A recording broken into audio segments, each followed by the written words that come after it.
Gold, trusted gold buyers. మీరు తాకట్టు పెట్టిన బంగారాన్ని విడిపించి ఈ రోజు ఉన్న మార్కెట్ ధరకు కొనబడను.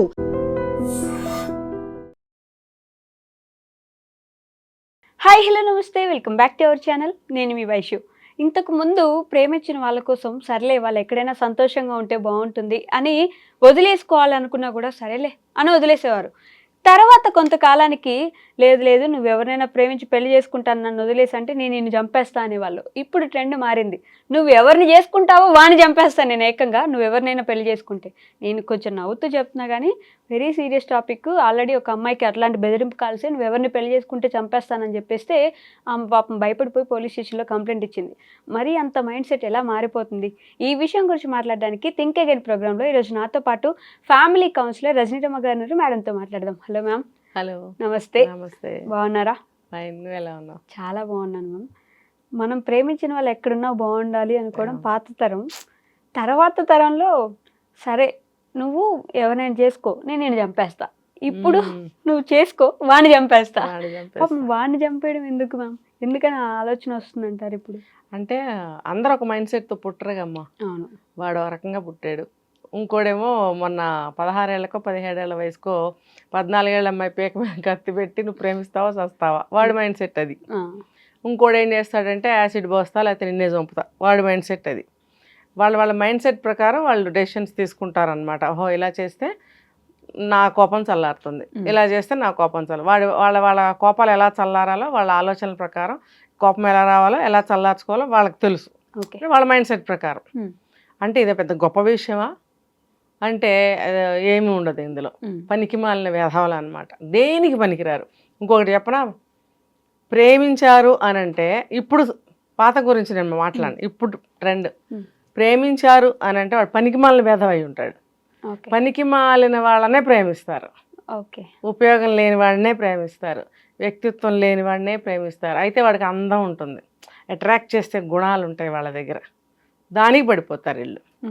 పనికి మాలిన ఎదవై ఉంటాడు, పని ఏం చేసుకుంటూ ఉన్నాడు ఏం లేదు.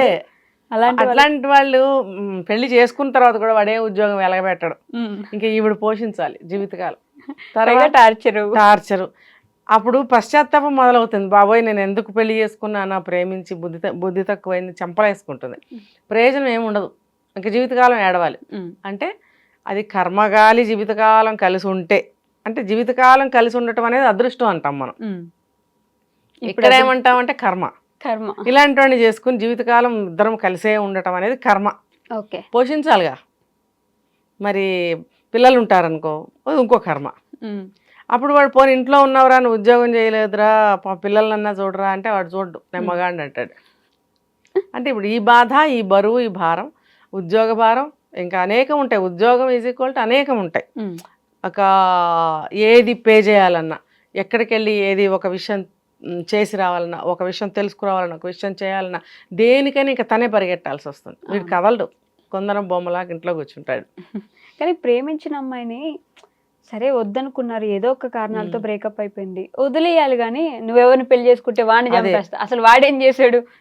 అదే చెప్తున్నా, అమర ప్రేమికుడు అనమాట. అంత ప్రేమ ఉంది, నేను పువ్వుల్లో పెట్టుకుని చూసుకుంటాను, నువ్వే నా భార్య కావాలి, నా గొప్పతనం నీకు తెలియటం లేదు కాబట్టి నువ్వెవరిని చేసుకున్నా నేను చంపేస్తా, నువ్వు నాకే నువ్వు సెట్, నీకు నేనే సెట్, నీకు నిన్ను నేనే బాగా చూసుకోగలను, నువ్వు ఎవరిని చేసుకున్నా వాళ్ళు చూసుకోరు నిన్ను బాగా, కాబట్టి నువ్వు నాకే దక్కాలి, నువ్వెవరిని చేసుకున్నా సరే వాడిని చంపేస్తా అంటే వాడి కర్మ కాలుతుంది ఇక్కడ.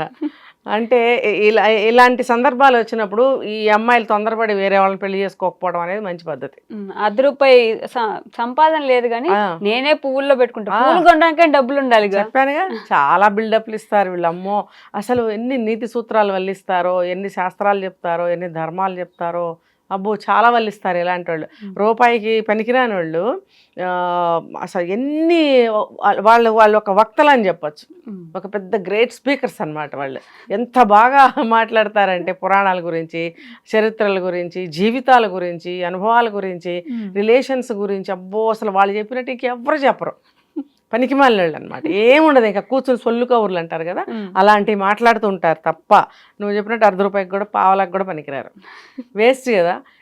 ఇలా సొల్లు కబుర్లు మాట్లాడేవాళ్ళు, మాటలతో అట్రాక్ట్ చేసేవాళ్ళని అసలు ప్రేమించకూడదు. తెలిసిపోతుంది వీళ్ళు మాటకారులు అని చెప్పి. మాటకారి మనుషులు నాటకాలు రాయళ్ళు అనమాట. వీళ్ళు నాటకాలు వేసేస్తుంటారు, ఇటు మాటలు చెప్పేస్తూ ఉంటారు. అట్రాక్షన్గా ఉంటారు వాళ్ళు. అంటే జనాకర్షణ యోగం అనేది వాళ్ళకు ఉంటుంది.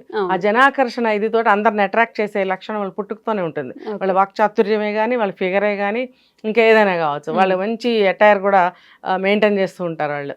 సో ఏ అమ్మాయి పడిపోదు చెప్పు? అలాంటి వాళ్ళకే పడతారు.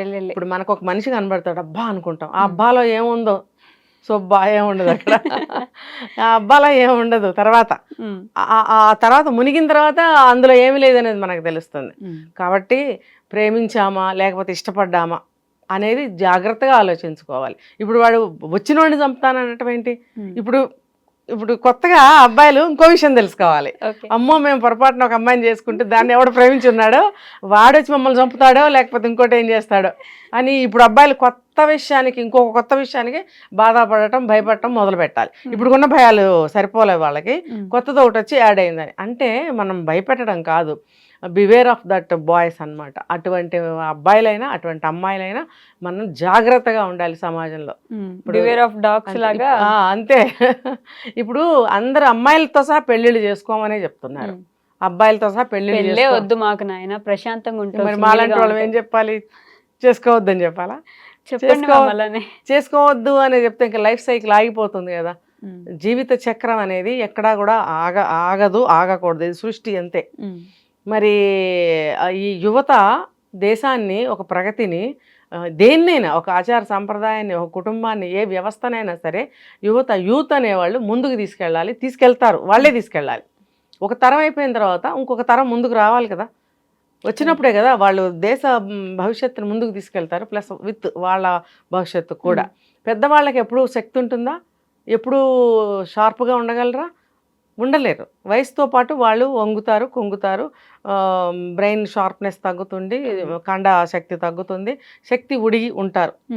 సో నెక్స్ట్ వాళ్ళు అందుకోవాలి. ఈ సైకిల్ అంతే కదా. మరి ఈ సైకిల్ని ఆపేస్తాము అంటే అది ఎలా కుదురుతుంది? యూత్ అనేవాళ్ళు లేకపోతే దేశం పనికిరాదు, ఇంకా నాశనం అయిపోతుంది. ఇప్పుడు అందుకనే కదా చైనాలో 1 కిడ్ చాలు, 2వ కిడ్ పుడితే మేము చంపేస్తాం, లేకపోతే వాళ్ళకి ఎన్నో ఉన్న అవకాశాలన్నీ తీసేస్తాము, లేకపోతే మీకు జాబ్స్లో ఇంక్రిమెంట్స్ కట్ చేస్తాము, ఇంకా చెప్పాలంటే ఏదో జైలు శిక్షలు, ఇవేవో కఠినమైనవి ఉన్నాయి వాళ్ళకి. ఇప్పుడు కనమని చెప్తున్నారు. ఇదే చైనా వాళ్ళు యుఎస్లో అక్కడ చూస్తే బోల్డ్ మంది పిల్లలు వాళ్ళ కంట్రీలో ఒక బిడ్డే చాలన్న వాళ్ళు అదర్ కంట్రీస్లో కనమని చెప్తున్నారు. 5-6 పిల్లలు ఉంటారు, కోడి పిల్లల్లాగా. వాళ్ళ చూడటానికి వీళ్ళే పిల్లల్లాగా ఉంటారు. వాళ్ళ ఫిగర్లే ఎట్లా ఉంటాయి. వాళ్ళకి మినిమం లైఫ్ స్పాన్ 150 సంవత్సరాలు అని చెప్తున్నారు. విన్నాను నేను ఒక చోట. ఇది ఎంతవరకు కరెక్ట్ అనేది నాకు తెలియదు. సో వాళ్ళు ఎంత వయసు వచ్చినా యంగ్గా కనిపిస్తుంటారు. అవును, చూస్తే కూడా వాళ్ళు టీనేజ్ పిల్లల్లా కనిపిస్తుంటారు. వాళ్ళ పిల్లలు 5-6 ఉంటారు చుట్టూతా. సో అదర్ కంట్రీస్కి వెళ్ళి వాళ్ళ పాపులేషన్ని పెంచుతున్నారు, వీళ్ళ కంట్రీలో తగ్గించుకుంటున్నారు. ఓకే. మరి ఎందుకు అని అంటే వాళ్ళకు కూడా అవేర్నెస్ వచ్చింది. వాళ్ళ యూత్ అనేవాళ్ళు తగ్గిపోతున్నారు. యూత్ తగ్గిపోతే ఇంకేముంది, అన్ని మూలపడిపోతాయి. ఒక ప్రొడక్షన్ అంటే దేశానికి సంబంధించిన అనేక ప్రొడక్షన్స్ ఉంటాయి, అవి ఆగిపోతాయి. దాని దేశ ప్రగతి ఆగిపోతుంది, ఇంకా ముందుకెళ్ళదు. ఒక తరం ఉంది, ఆ తరం అంతా కష్టపడ్డారు, దేశాన్ని అంతవరకు తీసుకొచ్చారు. అది అక్కడి నుంచి నెక్స్ట్ వాళ్ళు అందుకోకపోతే ఇది అక్కడతో ఆగిపోతుంది, ఇంకేముంది, ఇంకేం ఉండదు అక్కడ. సో అందుకనే వాళ్ళు మళ్ళీ పిల్లల్ని కనమని చెప్తున్నారు చైనాలో కూడా. మరి మన వాళ్ళు ఏం చేస్తున్నారు? పులిని చూసి నక్కవాత పెట్టుకున్నట్టు అక్కడెక్కడో ఎవరో ఏదో చేస్తే అవన్నీ ఇంపోర్ట్ చేసుకుని, ఏ లక్షణాన్నైనా సరే, ఏ విషయాన్నైనా సరే వాళ్ళు అడాప్ట్ చేసుకుని, అడాప్ట్ చేసుకుని వాళ్ళు నాశనం అవుతున్నారు. వాళ్ళు ఇంపోర్ట్ చేసుకున్నది, అడాప్ట్ చేసుకున్నది దేన్ని? ఒక చెడుని. ఓకే. ఒక మంచి రిజల్ట్ ఇవ్వని దాన్ని. ఇప్పుడు దానివల్ల ఏమవుతుందంటే వాళ్ళ నాశనం అన్నమాట. దేశ నాశనం, వాళ్ళ నాశనం. వాళ్ళ వరకు వాళ్ళకి కొంతవరకు బాగానే ఉంటుంది, తర్వాత నాశనమే కదా. అంటే ప్రతి ఒక్క యూత్ అందరూ కూడా ఇలా ఆలోచిస్తున్నారు కాబట్టి మాకు పెళ్ళొద్దు అంటే యూత్ అనేది ఉండదు. ఇంకా నెక్స్ట్ ఒక 40-50 సంవత్సరాలకి యూత్ అనే వాళ్ళు ఉండరు. అందరు దేశం అంతా ముసలి వాళ్ళే ఉంటారు. ఎందుకంటే చూడు, మన ఇండియాలో ఇప్పుడు 2 పోయి ఒక్కళ్ళే అంటున్నారు. మరి తగ్గిందా లేదా పాపులేషన్? అలా అన్నమాట. ఇద్దరంటే పర్వాలేదు కొంచెం, ఒకళ్ళంటే ఇంకా తగ్గిపోయింది కదా. అసలు కనము అనేవాళ్ళు ఉన్నారు, కొంతమందికి పుట్టని వాళ్ళు ఉన్నారు, కొంతమంది పెళ్ళే చేసుకోమంటున్నారు. అప్పుడు జనాభా తగ్గిపోతుంది, యూత్ ఎక్కడున్నారు? కాబట్టి మనము కన్నామా లేదా పక్కన పెడితే ఉన్నవాళ్ళైనా సరే మన దేశ ప్రగతిని మనం ప్రస్తుతం మనం ఉన్న ఈ సమాజం ఇక్కడ మనం ఎక్కడున్నామో అక్కడ అక్కడున్న ప్రగతినైనా ముందుకు తీసుకెళ్లాలని ఆలోచించకుండా ఈ లవ్వులు గివ్వులు బొగ్గులు మశానాలు ఇవన్నీ తీసుకొచ్చి అంటే లైఫ్ కాలం విలువ తెలియక ఆడుకుంటున్నారు. ఇప్పుడైనా కళ్ళు తెరిచి మేల్కొని ఒక ప్రగతి గురించి మీ ప్రగతి గురించి అన్న ఆలోచించండి. కనీసం మీ డెవలప్మెంట్, మీ చుట్టుపక్కల మీ ఫ్యామిలీ దాని గురించి అన్న ఆలోచండి. అట్లీస్ట్ ఎవరి కుటుంబం గురించి వాళ్ళు ఆలోచిస్తేనన్నా అన్ని కుటుంబాలు అలా ఆలోచిస్తే ముందుకి కనీసం వెళ్తాం. ఒక వీధన్నా బాగుపడుతుంది, తర్వాత ఒక ఊరు బాగుపడుతుంది, తర్వాత ఒక రాష్ట్రం, అలా మెల్లమెల్లగా డెవలప్మెంట్ అవుతుంది. ఈ పూలు లవ్వులు ఇవన్నీ వద్దు మనకి. దీనివల్ల చావులు చంపుకోవటాలు చచ్చిపోవడాలు ఇవే కదా. ఏంటి ఏం సాధిస్తున్నాము? దేశంలో ఉన్న ప్రతి ఒక్కదాన్ని మనం మన చేత్తో తీసేస్తున్నాం. కాబట్టి ఇలా ప్రేమించేవాళ్ళు ప్రేమించబడేవాళ్ళు ఎవరైనా సరే మీరు సరైన వ్యక్తిని సెలెక్ట్ చేసుకుని ప్రేమించండి అని చెప్పే పరిస్థితి ఇప్పుడు పోయింది. ఆ స్టేజ్ లేదు. ప్రేమించకండి, అసలు ప్రేమించండి అని చెప్పడానికి నాకు అర్హత లేదు. ఎందుకంటే అటువంటి గౌరవనీయమైనటువంటి ఒక మంచి విషయాన్ని నాశనం చేశారు. అమ్మ ఒక మంచి అబ్బాయిని చూసి పెళ్లి చేసుకోండి, అమ్మ ఒక మంచి అబ్బాయిని చూసి ప్రేమించండి అని చెప్పే పరిస్థితి ఇప్పుడు లేదు. కాబట్టి మీరు ఏం చేసినా సరే ఆలోచించండి.